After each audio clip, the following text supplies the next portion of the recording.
gardeners! I'm so excited to show you my most unique transformation where we turned a basketball court into a beautiful garden oasis. But first we're checking back in at Katie's garden so I can show you just the evolution of a garden season. It's only been a few months since you've seen the last video, and check it out. Everything has grown in and it's super fun to see it at this stage.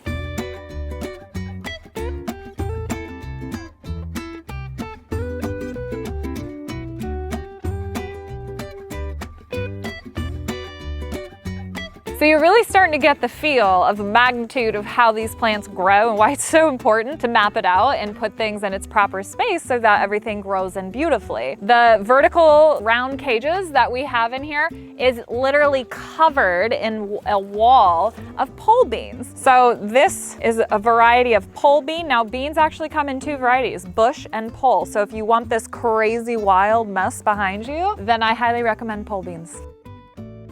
Let's take a quick loop around the garden and see what's been going on. Remember before we had the pantyhose around the cauliflower? Well, she harvested that one and then put 3 more in. It looks like she ran out of pantyhose and just used some twine.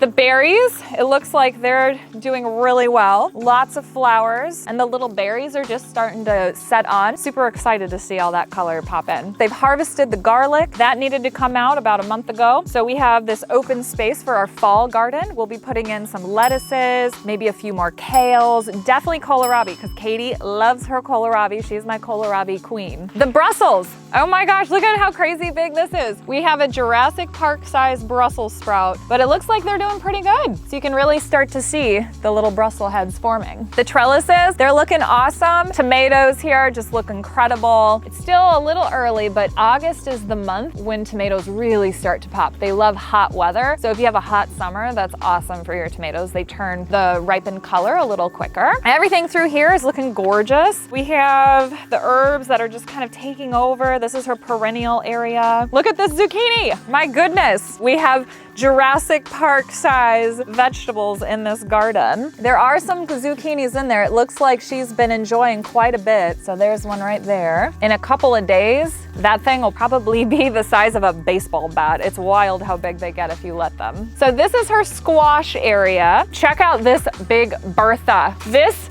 is a spaghetti squash. This is literally, I would guess, a 6-pounder. So I call her lovingly Big Bertha. And if your name is Bertha, that's awesome. She's a beautiful, beautiful specimen here. This shows you though, you wanna make sure you're not picking it at the younger green stage. Wait until this turns yellow like a traditional spaghetti squash would be. Her peppers are doing really awesome here. She has loads of bell peppers coming on. They're not quite colorful yet. So if you need a green pepper, you can pick it now or just let it sit there until it turns its proper color. So okay, that's the garden space. Let's take a loop around the garden space because one of my favorite things is installing perennial beds where at this point in the season should be in full color.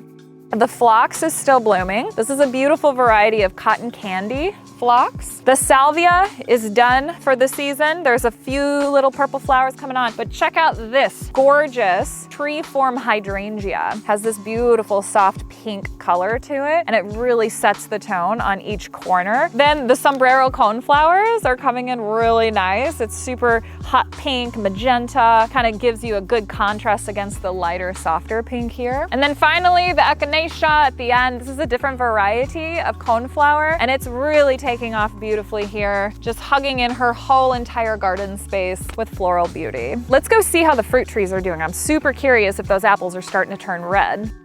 So the apple tree still has some fruit on it. It looks like they're green. We are in early August, so it's not quite apple picking season, but pretty soon she should have a good little harvest. The grapevines are looking really good. They've been doing a great job training them. So it's looking very happy and healthy. And the prize winner is we have actual purple grapes. It's not quite enough to make wine or vino yet, but she is well on her way. So I cannot wait next year to show you how we do that. There we have it. That's Katie's Gardens update. We are in August. There's a couple more months of grow season ahead of us. So maybe we'll pop back in one more time in the fall and see what it finally looks like. But for now, let's bounce over to the basketball court turned into a garden oasis. So we are here on site to check out one of my most unique garden transformations ever, where we converted a basketball court into a garden oasis. I personally haven't even been here for months. The client has a really strong garden background and she has taken the reins throughout the season. So I personally am excited to see, as you are, how this is growing in. But before we go back, let's rewind and see how it looked like in the beginning. Welcome to Michael Jordan's home. No, I'm just kidding. So Susan's yard is pretty small and we have to get her return on investment here, the biggest bang for her buck with how she's gonna utilize the space. We're gonna make this a proper patio space. We're actually calling this area the secret cafe bistro area. I don't know why, but it just popped into my head and Susan's like, yes, I love it. And we're actually salvaging this patio. We will be re-leveling it. The patio, the top tier, will be in line with our house. One other thing, we'll be tying in a little bit of the copthorn stone that we'll be putting down there, just as a border. So we'll cut out a little bit of this here to put 2 rows. So imagine you're on a brand new patio and you walk in, and when you come out her doors, her vantage point will be walking straight through the garden. There'll be a beautiful big arbor here connecting 2 boxes together. And then you're going to be in her fire pit area. The basketball hoop will be gone. It'll actually be a pathway to the back. Behind the boxes, all of this will get cleaned up. We'll install granite so it's workable space. We're actually installing 2 linear trellises. There's a gap here so you can get to the back side nice and easy, but there'll be a trellis here and a trellis here so you can grow your vertical crops on, things like tomatoes and cucumbers and squash. We'll install granite on top of this concrete, give it a good couple inches, compact it down so it's not going anywhere. By the end of this, you won't even know that we're standing on a concrete slab. It'll just look like any of my other garden spaces, which is pretty cool. All right, so let's go see the final product and how everything is growing. So if you remember, when we first got here, there was some treacherous landscape in their patio area, and that was one thing we really wanted to correct for them. So when you come into this space now, you have a easy step on up, and we leveled out her pathway and put in this beautiful functional little spot to enjoy your coffee in. We lovingly call this space the little cafe bistro area. It just has a really charming vibe, and before it was rocky roads. There was no furniture here that could stay put, and it was a zigzag disaster zone trying to get up into this area.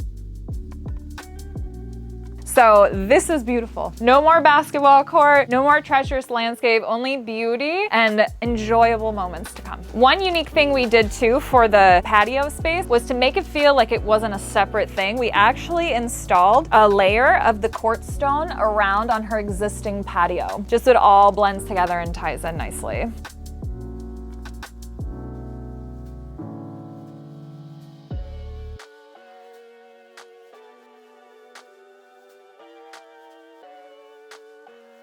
So well, I'm thrilled with how this is looking. The arbor here, it looks like it's just getting going. And I love what the client has done with putting a little rug out here. It's so enjoyable to create an actual outdoor room, essentially, right? You're just hugged in by this garden and it's awesome. The homeowner has also popped in some beautiful Edison bulbs. So I'm sure at night, this is super magical and charming.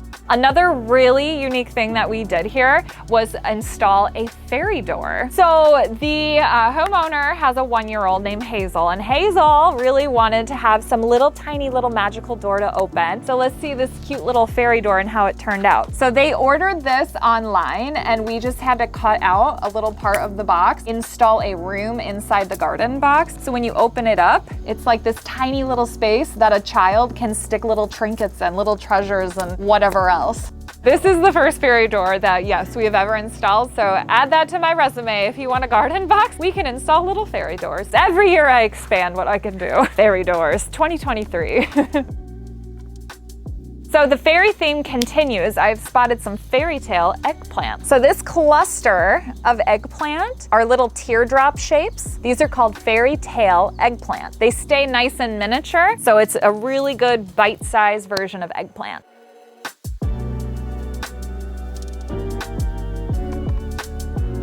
So one really cool thing that this client has put in is corn in her garden boxes. That has never been done before. I've had Clients have patches of corn in ground plantings in the back, but never in an actual garden box. It looks like it's a really dwarf variety, or hopefully that's the case, because usually corn is way bigger. It is tasseling and it's going to seed, which means there should be corn already on the stalk. I actually do not see any, so it might have been a garden experiment that's a garden bust. But hey, that's okay. It happens to the best of us, and it's always important to try.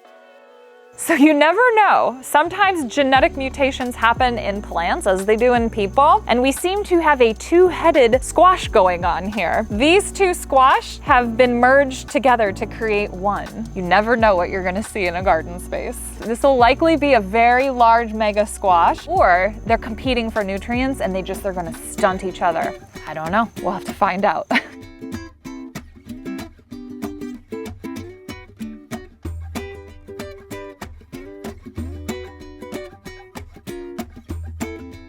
Thank you so much for checking out this beautiful garden space. I would call this a slam dunk.